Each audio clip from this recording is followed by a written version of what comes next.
Top Russian officials will hold talks with U.S. counterparts on restoring ties, Ukraine, and preparing a meeting between Russian President Vladimir Putin and U.S. President Donald Trump, the Kremlin said Monday. According to Associated Press, Kremlin spokesman Dmitry Peskov said that Russian Foreign Minister Sergei Lavrov and Putin's Foreign Affairs advisor Yuri Ushakov will fly to the Saudi capital later in the day, to take part in talks set for Tuesday. He said the dialogue will be primarily focused on restoring the entire complex of U.S.-Russia relations, as well as a possible Ukrainian settlement and the meeting of the two presidents. U.S. Secretary of State Marco Rubio is leading the U.S. delegation to Saudi Arabia, which will also include Middle East envoy Steve Witkoff and National Security Advisor Mike Waltz.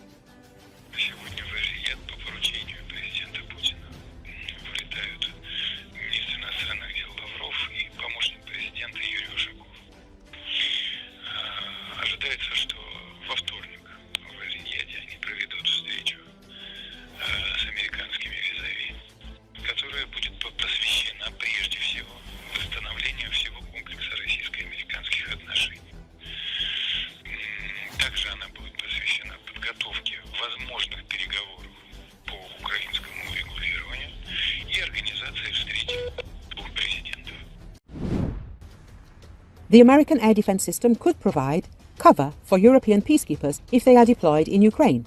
The UK is trying to persuade the US to agree to such a scenario and could provide air defense systems in exchange for access to rare earth metals and materials, according to an article in The Times. London is trying to persuade Washington to send more air defense systems to Ukraine to help support a possible future peace deal, British government sources say. This is their security guarantee, a senior British government source said, adding that the US would not rule out providing air cover. What is known about the deployment of peacekeepers in Ukraine? The publication recalls that earlier information appeared that Great Britain and France discussed the possibility of sending troops to support the ceasefire in Ukraine in the event of a peace agreement. However, the UK government last week refused to speculate on the future while reiterating its support for Ukraine. Earlier, it was reported that the Russian Federation may agree to NATO peacekeepers. The West is discussing the option that forces from relatively neutral countries could become peacekeepers. Recall that French President Emmanuel Macron did not rule out sending Western troops to Ukraine. "We will do everything necessary to ensure that Russia does not win this war. Anything is possible to achieve this goal," Macron said. Pete Hegseth, Trump's defense secretary, said on Wednesday that the United States would not deploy troops to Ukraine to uphold any peace deal with Russia, one of the key security guarantees requested by Ukrainian President Volodymyr Zelensky. But Treasury Secretary Scott Bessent suggested that a mineral deal could be used as a security shield for Ukraine after the war, saying that an increased economic commitment to the country would invite long-term American support.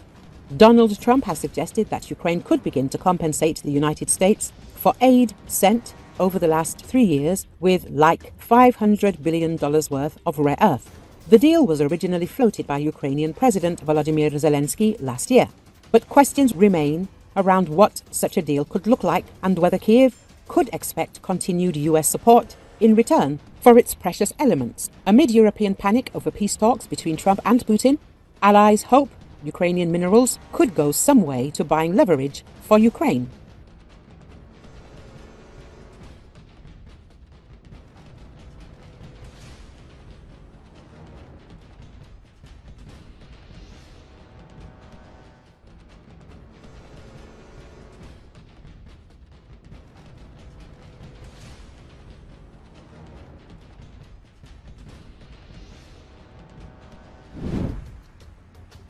A group of European countries are secretly working on a plan to send their troops to Ukraine to help secure any future peace deal with Russia.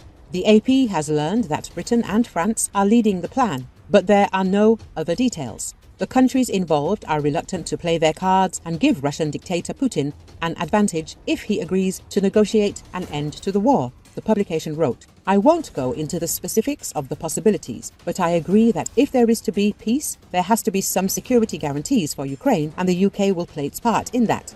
British Prime Minister Keir Starmer said cautiously. The publication noted that the Europeans began studying the issue of sending their troops to Ukraine about a year ago, but now the discussions have accelerated due to concerns that US President Donald Trump could bypass them and possibly Ukraine in order to reach an agreement with Putin. The publication noted that late last year, a group of European leaders met with Zelensky at the residence of NATO's Secretary-General Mark Rutte in Brussels. They came from the UK, Denmark, France, Germany, Italy, the Netherlands and Poland. Senior EU officials were also present. The talks at the meeting were based on the idea put forward by French President Emmanuel Macron in early 2024 to send a foreign contingent to Ukraine. At the time, his idea was met with hostility by Poland and Germany. At the time, Macron seemed isolated on the European stage with his idea, but now his plan has gained momentum. However, journalists noted what this contingent will look like and who will take part will depend on the terms of any peace settlement and much more. Italy has constitutional limits on the use of its forces. The Netherlands will need a green light from its parliament, as will Germany, whose position could change after elections on February the 23rd that will lead to the formation of a new government. Poland is cautious, given its continuing hostility with Ukraine, the publication analysed. We are at a very early stage. Estonian Defence Minister Hanno Pevkur told the publication on the sidelines of the Munich Security Conference. While there are various discussions and rumours, it is critically important for European allies to understand what the contact line in Ukraine will look like before developing a plan. Pevkur said. The Estonian minister gave the example that if Russia and Ukraine reduce their forces along the front line to a couple of thousand, then it is not a problem for Europe to be there either, but it will be much more difficult if there is a simmering conflict. The composition and role of the forces will be dictated by the type of peace agreement reached. If Russia and Ukraine can agree on terms, then fewer security measures and fewer forces will likely be needed. But experts and officials warned that as things stand, the Europeans may deploy a strong and substantial force, not a team of peacekeepers like the UN's Blue Helmets. It has to be a real force, so the Russians know that if they ever test it, they will be crushed. And you can be sure that Russia will test it, said Ben Hodges, a former commander of US Army Europe.